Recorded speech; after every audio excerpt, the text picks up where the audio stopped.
Selamat pagi, Shalom saudara-saudari yang dikasihi Tuhan. Selamat berjumpa kembali di dalam sapaan dan renungan harian GKI Cikarang. Tema renungan kita hari ini adalah hidup dalam hikmat Allah. Sebelum kita merenungkan firman Tuhan, mari kita berdoa terlebih dahulu. Mari kita berdoa. Allah Bapa kami yang bertata di dalam kerajaan surga, puji syukur kami panjatkan kehadirat-Mu bahwa kami masih diberi napas kehidupan. Hari ini kami akan mendengarkan sapaan dan renungan firman-Mu. Urapilah hamba-Mu ini yang akan menyampaikan firman-Mu. Bimbinglah kami untuk dapat mengerti akan firman-Mu, dan kami dapat menjalankan firman-Mu dalam kehidupan kami hari lepas hari. Di dalam nama Tuhan Yesus Kristus kami berdoa dan mengucap syukur. Amin. Saudara terkasih, sapaan dan renungan kita hari ini akan diambil dari Yakobus 3 ayat 13 hingga 18. Namun, pusat refleksi kita pada hari ini akan diambil dari Yakobus 3 ayat 14 yang berbunyi demikian. Jika kamu menaruh perasaan iri hati dan kamu mementingkan diri sendiri, janganlah kamu memegahkan diri, dan janganlah berdusta melawan kebenaran. Saudara terkasih, apakah kita sesekali merasa galau karena melihat keberhasilan atau kelebihan orang lain? Apakah telinga kita akan terasa panas akibat adanya perkataan dan ucapan dari orang lain yang mengkritisi, mencemooh, atau membicarakan diri kita hingga menyakitkan telinga kita? Apakah kita merasa harus selalu diutamakan dalam beberapa hal? Iri hati dan mementingkan diri sendiri kerap kali muncul saat kita melihat dan membandingkan diri kita dengan orang lain. Misalnya, kita membandingkan apa yang kita miliki seperti rumah, jabatan, pakaian, mobil, dan lain sebagainya dengan yang dimiliki oleh orang lain.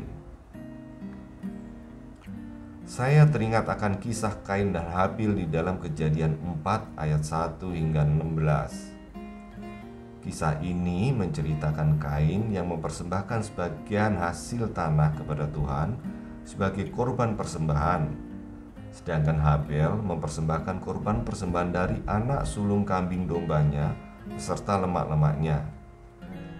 Lalu Tuhan mengindahkan Habel dan korban persembahannya itu. Tetapi Kain dan persembahannya tidak diindahkan oleh Tuhan. Hal ini membuat hati Kain panas dan bermuka muram. Tuhan sudah menasihati Kain dalam firman-Nya, Kejadian 4 ayat 7, "Jikalau engkau tidak berbuat baik, dosa sudah mengintai di depan pintu. Hasratnya tertuju kepadamu, tetapi engkau harus berkuasa atasnya." Rasa tidak senang dan iri hati Kain mengakibatkan perbuatan dosa, yaitu Kain tega membunuh Habel adiknya sendiri. Saudara terkasih dalam Tuhan Yesus, seringkali kita emosi dan hati kita menjadi panas ketika kita mendengar atau melihat sesuatu yang tidak sesuai dengan keinginan kita atau bertentangan dengan kehendak kita. Sikap iri hati dapat menimbulkan kebencian, dan kebencian dapat memicu dusta, dan dusta dapat melawan kebenaran. Karena seringnya kita membenarkan diri kita sendiri. Oleh sebab itu Yakobus mengingatkan, jika kamu menaruh perasaan iri hati, maka janganlah kamu bermegah. Jika kamu mementingkan diri sendiri, janganlah kamu memegahkan diri. Janganlah kamu berdusta melawan kebenaran. Mengapa demikian? Firman Tuhan dalam Yakobus 3 ayat 15 mengatakan, "Itu bukanlah hikmat yang datang dari atas, tetapi dari dunia, dari nafsu manusia, dari setan-setan." Sesungguhnya hidup dalam sikap iri hati dan mementingkan diri bukanlah sikap hidup orang berhikmat. tantangan kita sekarang adalah bagaimana kita dapat menjauhkan diri dari sikap iri hati dan mementingkan diri sendiri. Rasa syukur atas segala hikmat dan berkat kehidupan yang telah dilimpahkan kepada kita setiap hari merupakan pemberian terbaik dari Tuhan. Maka, kita tidak perlu membanding-bandingkan apa yang kita miliki dengan apa yang diterima oleh orang lain. Saya teringat akan kejadian saat pandemi COVID-19 yang sedang melanda negara kita. Saat itu banyak pegawai yang harus melakukan pekerjaan dari rumah atau work from home. Namun, karena tuntutan tugas, saya sebagai karyawan di sebuah pabrik, saya tidak bisa melakukan pekerjaan dari rumah. Hal ini tentunya membuat saya dan keluarga saya menjadi was-was. Setiap hari, saya menjalankan tugas tanpa absen. Dan saya tidak perlu membandingkan diri saya dengan orang lain karena saya harus pergi keluar rumah untuk bekerja. Saya bersyukur di saat pandemi berlangsung saya bisa terbebas dari wabah tersebut. Walau pada akhirnya setelah memasuki tahun kedua, saya terkena juga dengan varian Omikron. Saya tetap bersyukur karena virus yang mengenai saya sudah tidak sehebat seperti di saat awal virus ini tersebar. Saya juga dengan mudah mendapatkan obat antivirusnya. Bahkan, saya mendapat gratis dari Kemenkes dan dikirim via kurir. Saudara-saudari sekalian, dalam hidup ini kita harus selalu berhikmat untuk dapat mensyukuri semua yang telah kita jalani. Hikmat yang bersumber dari Allah adalah murni dan yang berbuah menjadi segala yang baik. Firman Tuhan yang ditulis dalam Yakobus 3 ayat 17 berbunyi demikian.